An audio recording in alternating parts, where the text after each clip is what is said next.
सुनो सुनो सुनो, आपके शहर में आ गया है एनडीटीवी इलेक्शन कार्निवल। कलाकारों का होगा धमाल, एनडीटीवी पूछेगा सवाल। देखिए क्या होता है नेताजी का हाल। आपके शहर में आ गया है एनडीटीवी इलेक्शन कार्निवल।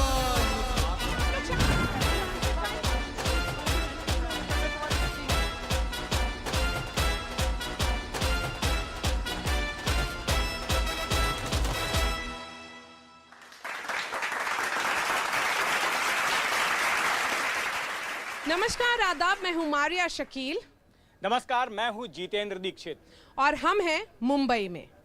5300 किलोमीटर का फासला तय करके इलेक्शन कार्निवाल अब पहुंच चुका है इंडियाज़ फाइनेंशियल कैपिटल मुंबई में। क्या खासियत है यहाँ की? बिल्कुल, ये देश की आर्थिक राजधानी तो है ही, लेकिन इसके साथ साथ महाराष्ट्र की भी राजधानी है। और अगर हम चुनाव की बात करें तो यहाँ पर लोकसभा की 6 सीटें हैं और यहाँ पर टकराव 2 गठबंधनों के बीच होने वाला है। एक गठबंधन है महायुति, जो कि सत्ताधारी गठबंधन है, और दूसरा गठबंधन है महाविकास आघाड़ी, जिसमें कि उद्धव ठाकरे की शिवसेना है, शरद पवार की एनसीपी है, कांग्रेस पार्टी है, और महायुति में बीजेपी है, एकनाथ शिंदे वाली शिवसेना है और अजीत पवार वाली एनसीपी है। और जितेंद्र, यही जो 6 सीटें हैं जो आप बता रहे हैं, वो 2019 के चुनाव में 3 भाजपा ने जीता था और 3 शिवसेना ने जीता था। वो एक शिवसेना थी, 2 बटी हुई शिवसेना नहीं थी। इसीलिए ये चुनाव बहुत खास है और शायद जनता के लिए बहुत कंफ्यूजिंग भी। और हमारे साथ अब मंच पे जुड़ गए हैं क्लाइड, जो एनसीपी के प्रवक्ता हैं, एनसीपी शरद चंद्र पवार फैक्शन के प्रवक्ता हैं। आसिफ बामला जी मंच पर हैं, स्पोक्सपर्सन है भाजपा के। आनंद दुबे जी शिवसेना उद्धव ठाकरे के फैक्शन के स्पोक्सपर्सन हैं। और उसके साथ साथ अखिलेश यादव हैं कांग्रेस से। और उससे पहले कैसे मंच सजेगा? बिल्कुल, मंच तो सज गया है, लेकिन मैं आपको बता दूं कि उम्मीद की जा रही है कि बहुत गर्मा गर्म बहस होने वाली है। यहाँ पर हमारे मेहमान भी तैयार हैं, इस तरफ ऑडियंस भी अपने सवालों के साथ तैयार है। और ऑडियंस बहुत खास है। बिल्कुल, क्योंकि ये स्टूडेंट्स हैं जो यहाँ के जो कॉलेजेस हैं। कौन कौन से कॉलेज हैं? आप कौन से? KJ Somaiya college. KJ Somaiya. अभी आप? KC college. मिठी बाई। सो काफी सारे कॉलेजेस के स्टूडेंट्स हैं, वो सवाल पूछेंगे पॉलिटिशियन से। बिल्कुल, और यहाँ पर जो गर्मा गर्मी होगी, उससे पहले मैं चाहता हूँ कि इस शो की शुरुआत जो है संगीत के साथ हो, एक संगीत में संदेश के साथ हो। और इसके लिए मेरे साथ यहाँ पर 2 खास मेहमान मौजूद हैं। लोक गायक विनोद दुबे जी मौजूद हैं और विल्सन कॉलेज के मैथमेटिक्स के प्रोफेसर प्रतीक जोसेफ। इनकी पहचान एक तो यह है कि आपने जोड़ी नंबर 1 फिल्म में एक गाना सुना था, अंडे का फंडा। तो ये गाना इन्होंने लिखा भी है और इन्होंने गाया भी है। आपसे गुजारिश करूंगा आप खड़े होकर जो है यहाँ पर दर्शकों को फेस करें। और ये कुछ लाइनें लिखकर लाए हैं इन चुनाव से जुड़ी हुई, राजनेताओं से जुड़ी हुई। तो गुजारिश करूंगा कि वो लाइनें जरा पढ़कर सुनाएं। जरूर, क्योंकि बात पॉलिटिक्स की निकली है और माहौल वोट मांगने का है, कुछ पैरोडीज से शुरू करूंगा। अंडे के फंडे पे भी एक पैरोडी है, उस पर थोड़ा सा लेट आएंगे।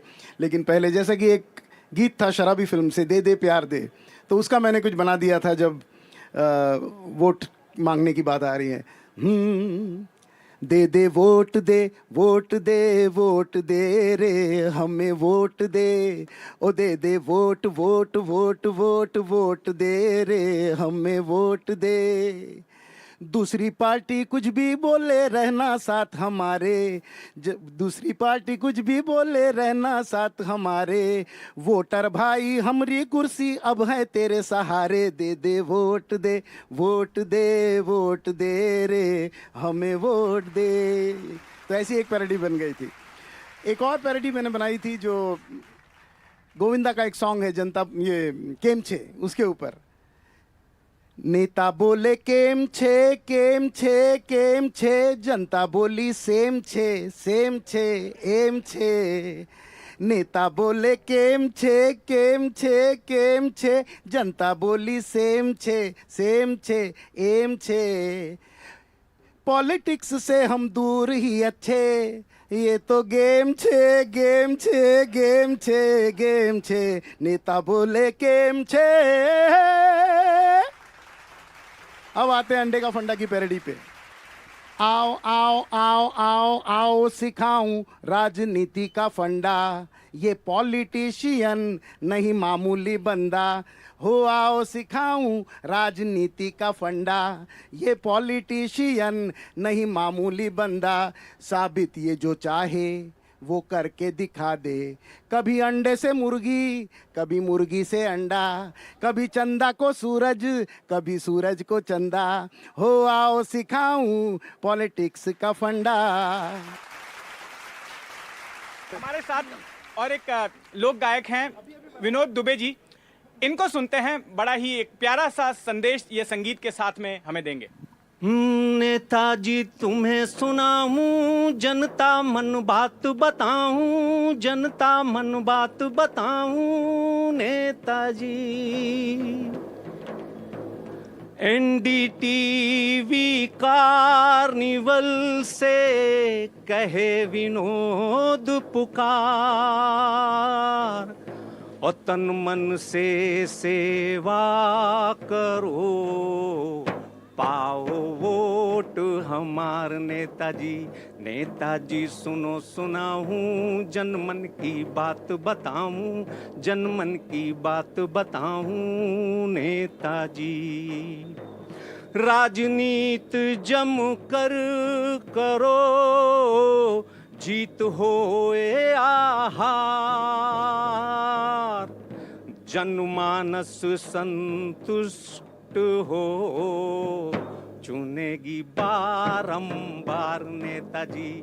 नेताजी सुनो सुनाऊं, जनमन की बात बताऊं, जनमन की बात बताऊं नेताजी। तो इस संगीत में संदेश के साथ अब हम अपनी चर्चा शुरू करते हैं। हमारे जो खास मेहमान मंच पर मौजूद हैं। जी, मैं मारिया, शुरुआत करती हूँ और मैं आऊंगी आपके पास जितेंद्र, क्योंकि आप जो युवा हैं उनसे पहले हम सवाल लेंगे। जितेंद्र, उनसे शुरू करते हैं, वो क्या चाहते हैं, नेताओं से उनका क्या सवाल है, और वही हम लोगों का स्टार्टिंग पॉइंट होगा। बिल्कुल, हमारे साथ कई अलग अलग कॉलेजेस के मुंबई के स्टूडेंट्स यहाँ पर मौजूद हैं। इनमें से कई ऐसे होंगे जो फर्स्ट टाइम वोटर्स होंगे इस बार, जो पहली बार जाएंगे मतदान केंद्रों पर, ईवीएम मशीन पर अपने पसंदीदा उम्मीदवार की निशानी पर ये बटन दबाने वाले हैं। तो इनसे जानते हैं आखिर इनकी क्या राय है, इनका क्या सोचना है। देखिए, हम मुंबई महाराष्ट्र में है ना, एक प्रॉब्लम है कि फर्स्ट टाइम वोटर्स बिल्कुल भी मोटिवेटेड नहीं है घर से बाहर निकल के वोट करने के लिए। Not only first time voters but सब लोग। तो आपकी पार्टीज क्या ऐसे कर रही है कि लोग बाहर निकल के वोट करें? ये जो सवाल बिल्कुल है, बहुत बड़ा सवाल है कि फर्स्ट टाइम वोटर्स, युवाओं को मोटिवेट करने के लिए पार्टियां क्या कर रही हैं कि वो अपने घरों से बाहर निकले वोटिंग वाले दिन और वोट डालने जाएं। अखिलेश यादव प्रेसिडेंट है मुंबई यूथ कांग्रेस के। युवाओं के लिए आप क्या करें, और उसके अलावा एक अर्बन एपैथी का हमेशा एक रनिंग नैरेटिव और रनिंग थीम रहा है। कोई भी शहर में चले जाइए, कैपिटल सिटीज होती है, मेट्रोपॉलिटन सिटीज होती है, वहाँ जनरल मोटिवेशन कम होता है। ऐसा क्यों है और आप क्या कर रहे हैं? देखिए, मैं बिल्कुल सही सच बात है ये कि जो युवा वोटर है वो बहुत मोबिलाइज नहीं होता है। सबसे बड़ी समस्या ये होती है कि हम युवा वोटर को सही तरीके से टारगेट नहीं कर पाते। जैसे कॉलेजेस में मेरा मानना है कि कैंपस इंटरव्यूज़ होते हैं, ऐसे इलेक्शन कमीशन को वहाँ पर भी अपने स्टॉल्स लगाने चाहिए। Election commission should go and उनको एटलीस्ट बताएं कि उनके वोटर राइट्स का मायने क्या है। जिस दिन, क्योंकि ये युवा बहुत जिम्मेदार है, शायद कहीं ना कहीं इलेक्शन कमीशन ऑफ इंडिया या इस देश की पॉलिटिकल पार्टीज़ इस बात को युवा को समझाने में विफल हो पा रही हैं, जिसका कारण है कि वोटर टर्नआउट नहीं हो पा रहा है, कि वो कितना जिम्मेदारी का काम है, उनके एक वोट से उनका और उनकी आने वाली नस्लों का भविष्य तय होता है। ये 2 फेजेस का चुनाव हो चुका है और उसमें एक ज़रूर दिखा गया है ओवरऑल कि जो वोटर टर्नआउट है वो काफ़ी कम है। तो क्या माना जाए कि भाजपा क्योंकि कार्डर बेस्ड पार्टी है तो वो लोगों को निकाल पा रही है, और आप लोग जो इंडिया ब्लॉक है उसको लग गया है कि 400 पार होने वाला है तो घर पे बैठ गए? तो आपको क्या लगता है कि सिर्फ बीजेपी कार्डर ही काम कर रही है? अगर कम वोट हो रहा है और कम लोग आ रहे हैं बाहर करने के लिए, तो सिर्फ वो लोग सिर्फ बीजेपी को ही वोट देने वाले, वो तो चुनाव के नतीजे बताएंगे। लेकिन मेरा कहने का मतलब ये है कि आप युवा की बात कर रहे हैं तो ये तो इलेक्शन कमीशन की भी जिम्मेदारी है ना, कि किस तरह से, जैसे हमारे भाई साहब ने कहा, अखिलेश जी ने, कि कॉलेजेस हो या कहीं पर भी जाकर किस तरह अपने उनके नुमाइंदे वहाँ जाकर, ये मैं तो नहीं देखता। ये तो हम सब कर रहे हैं, हमारे यूथ विंग जो है, हमारे स्टूडेंट विंग जो है, हम कॉलेजेस में जाके कहते हैं। लेकिन ये तो इलेक्शन कमीशन, चुनाव आयोग का भी एक कर्तव्य है। ये अभी तक का डेटा कोई क्लियर नहीं आ रहा है कि ये यूथ ही है या नौजवान है, वही बस घर से बाहर नहीं निकल रहे। ओवरऑल वोटर परसेंटेज कम है आसिफ बामला, ये एंथुजियाज्म की कमी दिख रही है। क्यों ऐसा क्यों लग रहा है आपको? देखिए भाजपा बहुत परेशान भी है इसके वजह से। यकीनन वोटर परसेंटेज टर्नआउट कम है, लेकिन अगर आप कहें कि योजनाएं जो इलेक्शन कमीशन करे, तो again election commission is a autonomous body, it's not govern by any. लेकिन क्या ऐसा किसी ने पूछा नहीं, ऐसा किसी ने पूछा नहीं। दीजिए ना आप, मैं ये कहना चाह रहा हूँ कि उसके लिए स्कूल्स कॉलेजेस में इन्होंने योजना की। हम तो मैं सिर्फ, चूंकि मैं बांद्रा से आ रहा हूँ उस जिले से, तो जिला स्तर पर कलेक्टर ने बुलाया। इनफैक्ट 1 मई को उन्होंने एक साइकिल रैली रखी फॉर नौजवानों को, to encourage them and to ensure that they come। लेकिन अगर वोट रजिस्टर ही नहीं हुआ है तो कहाँ जाके वोट करेंगे? नहीं, मुंबई में चुनाव होने वाला है 20 तारीख को। एक छोटी बात है, एक छोटी बात है, बुजुर्गों के लिए थोड़ा सा मुझे 30 सेकंड दीजिए मुझे। युवाओं के क्या इशू है और ओवरऑल इश्यूज क्या है, इश्यूज की बात करते हैं और इश्यूज की बात करते हैं। जी बताइए। जो 60 के ऊपर के लोग, खान शालान है। मेरा क्वेश्चन है कि नोटा पे है, अगर मैं नोटा दबाऊं, मैं क्यों दबाऊं? क्योंकि मुझे आपकी कोई भी पॉलिटिकल पार्टी के कोई भी मेंबर मुझे पसंद नहीं आ रहे, क्योंकि सब एक दूसरे से लड़े जा रहे हैं और सब बच्चों जैसे ही बात करते हैं। कोई मीट पे बात करता है, कोई राम भक्ति पे बात करता है, जो का मैटर अभी है नहीं। जो रिलीजन पे हमें बात नहीं करनी चाहिए, हम लोग रिलीजन पे खेल रहे हैं। जैसा कि यूरोपियन में देखें तो यूरोपियन कंट्रीज अपने एजुकेशन में बात कर रहे हैं, वो लोग नॉलेज इंडस्ट्री में बात कर रहे हैं, वो लोग न्यू चीज़ों के इंकरेजमेंट पे बात कर रहे हैं। तो आप क्या कर रहे हैं? कोई भी पॉलिटिकल पार्टी कुछ कर ही नहीं रही है। और लोगों से सवाल लेते हैं, और भी लोग हैं उनसे सवाल लेते हैं। जी, आप जो बोलते हो वोटिंग परसेंटेज का, अगर वोट भी देते हैं तो कैंडिडेट दूसरी पार्टी में चले जाते हैं, तो वोट देने का क्या सेंस है? इसीलिए जो वोटर्स है वो वोट देना नहीं चाहते कोई पार्टी को। जी बिल्कुल। तो आप पहले जवाब ले लेते हैं। उद्धव ठाकरे जी ने चुनाव हमसे लड़ा, हमारे साथ लड़ा, भारतीय जनता पार्टी के साथ, और दुर्दैव और मतदान भी हमारे हक में हुआ। इसीलिए आपने 40 लोग लेके चले गए, पार्टी फोड़ा, तो आप वो भी जिम्मेदारी ले लीजिए। आनंद दुबे, आप जिम्मेदारी ले लीजिए। आपने पार्टी फोड़ा और आप चले गए कांग्रेस के साथ। उद्धव ठाकरे बाला साहब ठाकरे ये आरोप लग रहा है कि उन्होंने विश्वासघात किया, उन्होंने विश्वासघात उसके बाद आप चले हमारे गए। खंजीर चलिए मोदी जी का फोटो दिखा के चुनाव जीता, आपने, हाँ, सीटें लाई और बाद में जीतने के बाद वो हो गए विलीन कांग्रेस के साथ। आनंद दुबे, तो ये तो सही बात आपने अच्छी बात बोली। मैं आपका सब लोग इनके लिए तालियां बजाएं। सही बात है आनंद दुबे, और ये हुआ था, और इसी के लिए महाराष्ट्र जो है पीछे के 5 साल, और इसीलिए इस बार लोग की जनता जो है भारतीय जनता पार्टी, शिवसेना और राष्ट्रवादी को चुन के लाएगी। आप देखिएगा जी मारिया जी, बिल्कुल मारिया जी, 100%। चलिए आनंद दुबे जी, जितेंद्र भाई और मारिया जी, सबसे पहले आपका मुंबई में स्वागत है। आपने वादा नहीं रखा, मैं वादा रखता आपके हूं। एनडीटीवी इलेक्शन कार्निवल का मुंबई में हम दिल से बहुत स्वागत करते हैं। गीत संगीत से शुरुआत हुई है मारिया जी, तो 10 सेकंड मैं भी गीत गाऊंगा। हमारी पार्टी का चुनाव चिन्ह है मशाल, जो करने वाली है कमाल, तब हो जाएगा धमाल, क्योंकि जीत होगी विशाल और 4 जून को उड़ेगा गुलाल। ऐसे ही, क्योंकि संगीत से बात हुई तो मैंने संगीत में बात की। हम भी यहाँ होंगे। अब शांत हो जाइए, होगा शांत हो जाइए, किसे होगा मलाल, अब ये देश की जनता जानेगी। आप हो जाएंगे बेहाल, शांत हो जाइए। सुनिए, अभी 2019 में विधानसभा का चुनाव जब हो रहा था, तो भारत के गृह मंत्री अमित शाह जी मातोश्री आए। आदरणीय उद्धव ठाकरे जी के साथ बाला साहब ठाकरे जी, जो हमारे देवता हैं, उनके कमरे में बैठकर बात होती है कि हम और आप आधे आधे पर समझौता करेंगे और सरकार चलाएंगे। जैसे ही चुनाव का रिजल्ट आता है वो मुकर जाते हैं। तो आप बताइए कि बाला साहब ठाकरे जी के लिए अगर उनके दिल में सम्मान नहीं, तो इनका सम्मान हम कैसे करें? आपसे पूछता हूं, यहाँ नौजवान भी बैठे हैं, जनता भी बैठी है, और सावर जी के साथ क्या स्टैंड है? प्लीज जितेंद्र की बात सुन लीजिए, क्या स्टैंड है? जितेंद्र की बात सुन लीजिए। वीर सावरकर 370 पर था, शिवसेना मामला का ये क्या सवाल एक सवाल है क्या कि स्टैंड है? बंद कमरे और में उनके ऐसा बाजू में फैसला बैठे क्यों हुए लिया उनके गया सहयोगी कि कांग्रेस का सीटें क्या स्टैंड है? 50-50% बांटी जाएंगी, मुख्यमंत्री की कुर्सी जो है 50% बांटी जाएगी? ये बात जनता के सामने चुनाव प्रचार के दौरान क्यों नहीं रखी गई थी? अरे कि जब देवेंद्र अगर अब बताता हूँ, आएगी तो- अब उस पर प्रकाश डालता हूँ। यह बात करने आदरणीय अमित शाह जी स्वयं मातोश्री आए थे। मातोश्री दिल्ली नहीं गई थी, मातोश्री वो आए थे, उन्होंने बात की थी। और सुनिए, जब सुबह 4 बजे आदरणीय देवेंद्र जी और अजीत दादा ने सरकार बनाई तो कौन सी नैतिकता का पाठ हमें ये लोग पढ़ा रहे हैं? हम तो इनके बाद बनाए, पहले इन्होंने उदाहरण दिया। हम लोगों को फोकस फिर से मुंबई पे लाना चाहिए, क्योंकि महाराष्ट्र की ये राजधानी है। और सवाल लेकर सामना कर रहा हूं। उनकी बात सुनिए। पूछिए, सवाल पूछिएगा। मेरे को सिर्फ इतना पूछना, मेरा नाम गुलाम नबी मंसूरी है, मैं एक मिडिल क्लास से हूँ। मेरी सैलरी 12,000 रुपया थी 2014 में, मैं 3,000 रुपया सेव कर सकता था। आज मेरी सैलरी 15,000 रुपया है, मेरे घर से 5,000 रुपया डालना है। ये कॉमन आदमी का एक सवाल है, इसके लिए कौन पूरा कर सकता है? सारी महंगाई की बात देखो, ये सबसे बड़ी चीज़ है।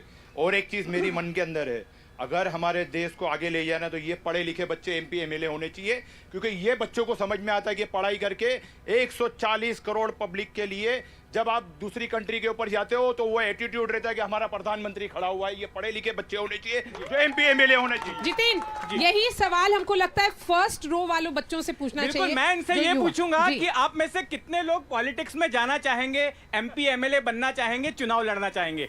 आप बताइए। अभी का जैसे सीनियर है देख के मेरे को नहीं लगता कि मैं पॉलिटिक्स में जाऊंगा। नहीं आशीष जी, इस पर मैं बात करूं। पॉलिटिक्स में सिर्फ ब्लेम गेम दिख रहा है मुझे, और मुझे वोट करने में भी इंटरेस्ट नहीं है। जो सामने तो ब्लेम गेम दिख रहा है, आपको पॉलिटिक्स अच्छी नहीं लग रही तो आप खुद पॉलिटिक्स में जाना चाहेंगी? बिल्कुल नहीं जाना चाहूंगा। आप जाओगे तब तो आशीष परिवर्तन जी होगा। कि मेरे को एजुकेशन पॉलिसी को अच्छा करना है, इसके लिए मैं जाना चाहूंगी। Very good. और कोई जो पॉलिटिक्स में जाना चाहेगा? मुझे और भी स्टूडेंट्स हमारे साथ में मौजूद हैं। हाँ, आप बताइए। मैं तो बहुत ज़रूर जाना चाहूँगा पॉलिटिक्स में, क्योंकि मुझे लग रहा है कि अब के पॉलिटिशियन कुछ नहीं हो रहा है तो नए लोगों को आना ही पड़ेगा। मारे मुझे इसी बात पर क्लाइड से जवाब लेते मैं हैं। एक बात कहना चाहता हूँ। आप सब युवा जो बैठे हैं उनसे एक कहना चाहता हूँ, जब तक आप जैसे लोग कहेंगे कि पॉलिटिक्स इज डर्टी, हम जैसे लोग यहाँ बैठेंगे और आपको लगेगा कि हम गलत काम कर रहे हैं। पॉलिटिक्स क्या होता है? इट इज़ पॉलिटिकल साइंस, ये आप समझ लीजिए। गवर्नेंस है, हम कॉलेज में पॉलिटिकल साइंस सीखते हैं, उसमें गवर्नेंस सिखाया जाता है। और जब तक आप जैसे युवा पढ़ लिख कर यहाँ आकर गवर्नेंस नहीं करेंगे तो इस तरह का पॉलिटिक्स चलते रहेगा। मैं खुद बोलता हूँ ना, मैं जिम्मेदार हूँ। मैं आज बैठकर आसिफ मामला के साथ में यहाँ चिल्लाकर बात कर रहा हूँ, मेरी भी गलती है। मेरे में हिम्मत है ये मान्य करने की, लेकिन मेरी गलती है, मैं चिल्ला रहा हूँ। लेकिन मैं भी एक पॉलिटिकल साइंस का स्टूडेंट हूँ। जब तक इस देश का युवा यही सोचेगा कि पॉलिटिक्स इज डर्टी, इस देश का उद्धार नहीं होगा। हम सबको आना चाहिए, पॉलिटिकल साइंस यूज करके गवर्नेंस करना चाहिए इस देश में। बहुत ही रेयर मोमेंट है कि बीजेपी और एनसीपी अग्री कर रही है। आप बताइए, आप लोग दोनों का क्या व्यू है? जो मैं बिल्कुल सही, चलिए, गलत कांग्रेस भी इंप्रेशन अग्री कर रही है। नहीं, गलत इंप्रेशन जा रहा है युवाओं पे। देखिए भैया, अगर आप राजनीति से दूर रहेंगे, राजनीति का मतलब खाली चुनाव लड़ना नहीं होता है, अगर आप वोट डालते हैं तो भी राजनीति है। अगर आप राजनीति से दूर रहेंगे, क्योंकि राजनीति तय करती है कि आपकी स्कूल की फीस कितनी होगी, बिजनेस क्या करेंगे, आप पढ़ाई क्या करेंगे, वो सब एक राजनेता तय करता है। इस देश का पॉलिटिकल सिस्टम तय करता है। तो आपको उसमें प्रत्यक्ष और अप्रत्यक्ष रूप से दोनों तरीकों से सहभागी होना चाहिए, वोट भी देना चाहिए, चुनाव लड़ने की क्षमता हो तो चुनाव भी लड़ना चाहिए। प्यारे बच्चों, यदि आपको लगता है कि राजनीति गंदी हो गई है, बहुत सारी गंदगी बढ़ गई है, तो दूर से तो नहीं साफ होगी ना, स्वयं उस गंदगी में उतरना पड़ेगा और उस गंदगी को साफ करना पड़ेगा।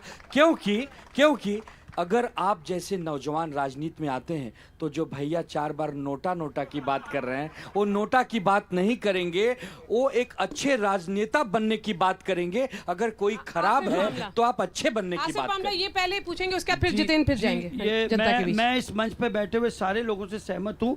नौजवानों के लिए ये बहुत ज़रूरी कि हम देखिए, हम उंगली उठाते हैं ना, हम आज आप लोग हम पर उंगली उठाते हो या अन्य नेतागण पर उठाते हो तो 3 उंगली आप पर भी आती है। आप लोगों ने ये मन बनाना चाहिए, क्योंकि जब तक शिक्षित और सुरक्षित लोग इस काम में नहीं आएंगे, तो अगर आप जो कहते हो खुद स्वयं कि भाई गंदगी बहुत है, तो इसको निकालने में आपकी भी तो भूमिका होनी चाहिए। तो हम सब ने मिलकर और पढ़े लिखे लोगों को खास तौर पर, आप इस देश का भविष्य हो तो आपको उतरना चाहिए पूरी ताकत से, ऐसा मेरा मानना है और सभी का ये मानना है। मैं समझता हूं। उनसे सबसे पहले तो मैं ये पूछना चाहूंगा कि क्या आप इस बार वोट डालने जाएंगे? 20 तारीख को मुंबई में मतदान होने वाला है। 20 और मई जो को। नोटा की बात और कर रहे हैं, आप दूसरी कृपया बात, करके वोट करिए जिसको भी करना है। आप जब वोट डालने जाएंगे तो आप क्या सोचकर वोट देंगे? आपके जहन में उस वक्त क्या होगा, ये मैं आपसे जानना चाहता हूं। बहुत ही संक्षेप में आप बताइएगा। हाँ, आप बताइए। मैं वोट करूंगा तो मैं ये सोच के वोट करूंगा कि मैं मेरा देश, आज जो मैं मेरा देश देख रहा हूँ और मैं उसको और फ्यूचर में देखना चाहता हूँ वैसा। जो लास्ट 10 इयर्स में जो डेवलपमेंट हुआ है वो वैसे ही 10x हो जाए। मैं इस बार राष्ट्रवाद को वोट करूंगा, वंशवाद को नहीं। और लोगों से जानते हैं, ये तो स्टूडेंट्स की बात हुई। अब हम मुंबई शहर की भी बात करते हैं। यहाँ पर हमारे पास कई मुंबई के नागरिक मौजूद हैं, मुंबईकर मौजूद हैं। उनसे जानेंगे कि इस शहर के लोग इन चुनाव से क्या उम्मीद रखते हैं। अगले जो जनप्रतिनिधि इनके चुने जाएंगे उनसे ये क्या इनकी अपेक्षाएं हैं, तो इनसे बात करते हैं। डेवलपमेंट की बात हो रही है तो वो डेवलपमेंट जो है वो फोकस होनी चाहिए। और आजकल क्या हो रहा है कि अलग, जैसे कि बीजेपी वाले बोल रहे हैं कि हमने प्रोग्रेस की हुई है, लेकिन ठीक है, मैं अभी भी वापस दोहराता हूँ, हर डिकेड कुछ कहता है, तो ये डिकेड में कुछ परिवर्तन ही अच्छा है कि जिससे कुछ मुंबई की तरक्की होगी। अभी मुंबई में पिछले 25 साल में पहले बीजेपी साथ में हुआ करती थी। आसिफ बामला जी, पर्सनल नहीं बोल रहा हूँ, उन्हीं के अंदर बोल रहा हूँ, आसिफ बामला जी पहले साथ में हुआ करते थे, अभी वहाँ चले गए वॉशिंग मशीन के अंदर। तो इस विषय की वजह से वो चुना कुछ हुआ ही नहीं है, जबकि वो साथ में थे। तो यही चीज उनको मुझे बोलना है कि जो हुआ है। सुन लेते हैं आसिफ बामला जी को, सुन लेते हैं जी, बताइए। देखिए, मेरे कपड़े कल भी धुले हुए थे, आज भी धुले हुए। मैं जो है मोदी जी के संकल्प को देखकर उन पर गया हूं और ये देश एक नए संकल्प की ओर बढ़ रहा है। तो हमें सिर्फ वर्गलाने वाले लोगों की बात नहीं सुननी चाहिए। और मैं ये कहूँगा अक़लियतों के लिए, सुन लीजिए आप, हमें मैं सिर्फ यही हिदायत दूंगा कि हमें अपने कामों को अंजाम देना है। तो जो पार्टी सरकार में, आज आप देखिएगा तुष्टिकर, आज नल से जल जो योजना मोदी जी ला रहे हैं उसमें हिंदू का भी फायदा, मुस्लिम का भी। ये जो आप मुंबई में आप जो ब्रिजेस देख रहे हो, आपके नेता जो हमारे प्रधानमंत्री हैं, सिर्फ अक़लियत को फायदा होगा क्यों कहते हैं? मेरा सवाल है, सिर्फ अक़लियत को फायदा होगा क्यों कहते हैं प्रधानमंत्री? आज ये जो ब्रिजेस बने हुए आपके नेता मोदी जी सिर्फ अक़लियत को फायदा होगा क्यों कहते हैं? आज जो इंफ्रास्ट्रक्चर है मुंबई शहर का, मोदी जी आपसे सीख लें, हिंदू का होगा। आज ये जो इंफ्रास्ट्रक्चर है उसका फायदा हिंदुओं को होगा तो मुसलमानों को भी होगा।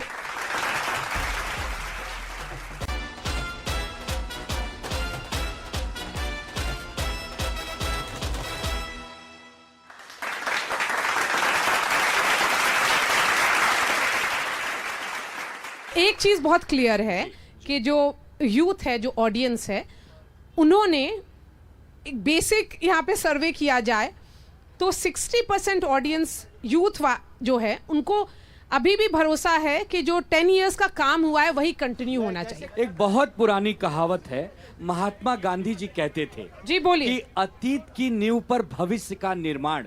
ये जो 10 सालों में आपको काम दिख रहे हैं, इसको बनाने के लिए पिछले 50 सालों के काम को मत भूलना मेरे बच्चों। अगर 50 सालों में इस भारत की नींव मजबूत नहीं होती तो क्या आप कोई काम करते? यदि आप कांग्रेस से क्या कोई काम कर पाते? आप लोगों पे हमेशा आरोप लगता रहा है कि आप जोड़ तोड़ की राजनीति करते हैं। ईडी और सीबीआई, भाजपा पर आरोप है कि आपने एनसीपी को 2 गुट में बांट दिया, आपने ही शिवसेना को 2 गुट में बांट दिया। आप क्या वादा करेंगे कि जो अभी है वो आपके साथ रहेगा या फिर इनको भी बांटेंगे? मैं इस पर जवाब देना चाहूंगा, लेकिन पहले मेरी एक छोटी सी, क्योंकि देखिए क्या है, यहाँ कांग्रेस और सेना साथ बैठे ना, आपका जवाब दूंगा। नहीं, आप दोनों बाजू में है ना, जवाब दूंगा। कांग्रेस, आप लोग से बात नहीं करूंगा, मैं इनसे बात करूंगा। प्लीज। वीर सावरकर जी और आर्टिकल 370 पर मेरे कांग्रेस के मित्र का क्या कहना है, और शिवसेना जी बाजू में, आप उसे एंडोर्स करें। पूरे ऑडियंस ने, किसी ने 370 और उस पर नहीं देखिए प्रॉब्लम ये है, आपस में नहीं आए अभी तक। आप आपस में ममता जी बंगाल में उन्हें गाली देती है, आपस में अरविंद केजरीवाल उन्हें पंजाब में गाली देता है, और दिल्ली में मोदी के खिलाफ एक सवाल है, एक तो लीजिए क्या बोला, सुन लो ना, सुन तो लीजिए। कश्मीर में चुनाव हुए क्या? एक मिनट सुन लिया, क्या बोला नहीं सुना, सुन लिया। एक मिनट, कश्मीर में चुनाव क्यों नहीं हुए अभी तक? कश्मीर में चुनाव क्यों नहीं हुए अभी तक? और ज्यादा दूर नहीं जाता हूँ, बीएमसी के चुनाव क्यों नहीं हुए अभी तक? बीएमसी के चुनाव क्यों नहीं हुए अभी तक? 8,000 सड़कों के टेंडर में। मारिया एक सवाल, आप दिल्ली से आए हो ना, मुंबई के सड़कों पे गड्ढे दिख रहे हैं, जो मैंने पूछा वो तो बोलिए। 7,000 करोड़ की दलाली की है। जी पर तो जवाब वीर दीजिए। सावरकर, एक सवाल मेरा ऐसा है, वीर सावरकर एक सवाल जी मेरा ऐसा है। को भारत रत्न बीजेपी कब देगी? बस बोल दो, कब देगी? कब बोल दो, आज देगी? ऐलान कर वीर दो। सावरकर जी की मेरा एक सवाल है, बिल्कुल देगी, हमसे बिल्कुल पूछती देगी। है आनंद जी, कि आप सरकार में निश्चिंत रहो। बैठे लोगों आप से तो उन लोगों के साथ जा मिले हो पूछिए जो कि ये वीर सावरकर जी के खिलाफ लोग हैं। जवाब दो। आपको तो ये पूछ जितेंद्र, अब मैं ये डिस्कशन को रैप अप करने की कोशिश करती हूँ, और मैं आसिफ बामला जी से शुरुआत करूंगी, क्योंकि अब आप लोग सबके पास 30-30 सेकंड का जवाब देने का रहेगा। आसिफ बामला जी 30 सेकंड में जवाब दीजिए, 30 सेकंड से ज्यादा वक्त मत लीजिएगा। देखिए, एक विकसित भारत को अगर एक नव चित्र देना है तो आदरणीय मोदी जी को हमें लाना होगा, और मोदी जी के जो विकसित भारत के जो ख्वाब है उसको हमें पूरा करना पड़ेगा। और ये हिंदुस्तान, ये देश आज छोटा नहीं है, ये विशाल संकल्प है और विशाल इरादे का देश है, जिसे बनाने में, खैर मैं ये नहीं कहता कि किसी को नजरअंदाज करना चाहूंगा। 10 साल जो है बेदाग कार्यकाल रहा मोदी जी पर, अगर आप रहे देखें तो, अगर आप नहीं देखे, मैं आपके बीच में बोलूंगा फिर क्लाइड, मैं आपके बीच में आऊंगा, फिर मत रोकना मुझे। 10 साल बेदाग कार्यकाल रहा है मोदी जी का, और युग पुरुष बोल के पूरे विश्व में आज हम विदेश में जाते हैं तो हम देखते हैं जो आदर हिंदुस्तानी पासपोर्ट का होता है। आज पाकिस्तान कहाँ है? हर तीसरे दिन जो है बैग्स मिलती थी, रेलवे स्टेशन पे आपको मिलता था, आतंक होता था। आज देखिए आज हम पाकिस्तान को मुंह तोड़ जवाब देते हैं। क्यों? हमारे पास मोदी जैसा नेता है, एक नेतृत्व है, और आप देखोगे अगले 5 साल में 400 पार का जो ख्वाब है, एक विकसित भारत का ख्वाब है, ये पूरा होगा। और ये सारे नौजवान मेरे साथ बोलेंगे, अब की बार, ओके 30 सेकंड, अब की बार हो गया, नरेंद्र मोदी। चलिए शांत हो जाएं आप लोग। ये मंच पॉलिटिकल मंच नहीं है, एक टेलीविजन चैनल का डिबेट का मंच आप है। सवाल करिए, मुझे जी मैं जवाब बोलिए, दूंगा। सवाल करिए आप। मेरा सवाल है, 30 सेकंड दे रहे हैं हम आपको इस डिस्कशन को रैप अप करने के लिए। मुंबई के लिए आपका क्या रोल? सबसे पहला नहीं, मेरा सवाल ऐसा है कि हम दक्षिण मुंबई में बैठे हैं, भाजपा को पूछिए क्या यहाँ प्रत्याशी देने वाले हैं कि नहीं देने वाले? आज 20 दिन बाकी है, उनका कोई उम्मीदवार ही नहीं है। अरे हमारा तो है ना, अरविंद सावंत जी को वोट दीजिए, दक्षिण मुंबई में हमारे नेता है। अरे तो आप अरे मेरे भाई पश्चिम में दीजिए, नहीं दक्षिण मुंबई में दीजिए ना, अमोल कीर्तिकर आप है। दे पा रहे हैं क्या? अमोल कीर्तिकर है। अरे अमोल कीर्तिकर है ना, अमोल थोड़ा स्टडी करिए आसिफ भाई। आसिफ आप भाई दीजिए ना। अखिलेश आप बोलिए। देखिए मोदी जी, एक मिनट, मोदी जी ने आखिरी भाषण कब था जब कहा था उन्होंने 400 पार? 2 फेज के इलेक्शन हो गए, मोदी जी एक मिनट, मोदी जी खुद कंफ्यूज हो गए हैं। कभी 400 कहते थे, कभी मंगलसूत्र कहते हैं, कभी मछली पे आते हैं, नहीं कभी मछली पे आते हैं, और कैंडिडेट नहीं है। मुंबई में 3 कैंडिडेट अभी तक नहीं दे पाए। हाँ, तो ये इस पर सवाल पूछूंगी। दे चुके हैं। चलिए आनंद दुबे, पढ़ाई करिए आसिफ भाई, पढ़ाई करके आइए। आनंद दुबे, बच्चे ने पूछा, मोदी जी पर बात की। हमारे देश को आजाद हुए 75 साल से ज्यादा हुए, अब तक हम यही सुनते थे कि अब की बार भारत सरकार, लेकिन इन 10 वर्षों में एक व्यक्ति को इतना महान बना दिया गया, जैसा वो बच्ची कह रही है, किसी को इतना बड़ा भगवान मत बनाइए। कार्निवल अब नए शहर में जाएगा और वहां से आपको वहां के लोगों की आवाज सुनाएगा, वहां के लोगों के क्या कंसर्न्स है वो दिखाएगा और पॉलिटिशियन से जवाब लेगा। मुझे लगता है कि इस गर्मा गर्म बहस के बाद में इसका अंत भी हमें एक संगीतमय संदेश के साथ ही करना चाहिए। मैं लोक गायक विनोद दुबे जी से निवेदन करूंगा कि जाते आते कुछ पंक्तियां हमें सुनाते जाएं। सत्ता पा जो भूलता जनता का एहसान, सत्ता पा जो भूलता जनता का एहसान, सत्ता पा जो भूलता जनता का एहसान, शीश बिठाती प्रेम से तोड़े भी अभिमान। नेताजी नेताजी सुनो सुनाऊं, जनमन की बात बताऊं, जनमन की बात बताऊं, नेताजी जय हिंद। बहुत बहुत धन्यवाद, आप सभी का धन्यवाद, मंच पर मौजूद सभी मेहमानों का धन्यवाद और यहाँ पर जो ऑडियंस आई है उनका धन्यवाद। जय हिंद।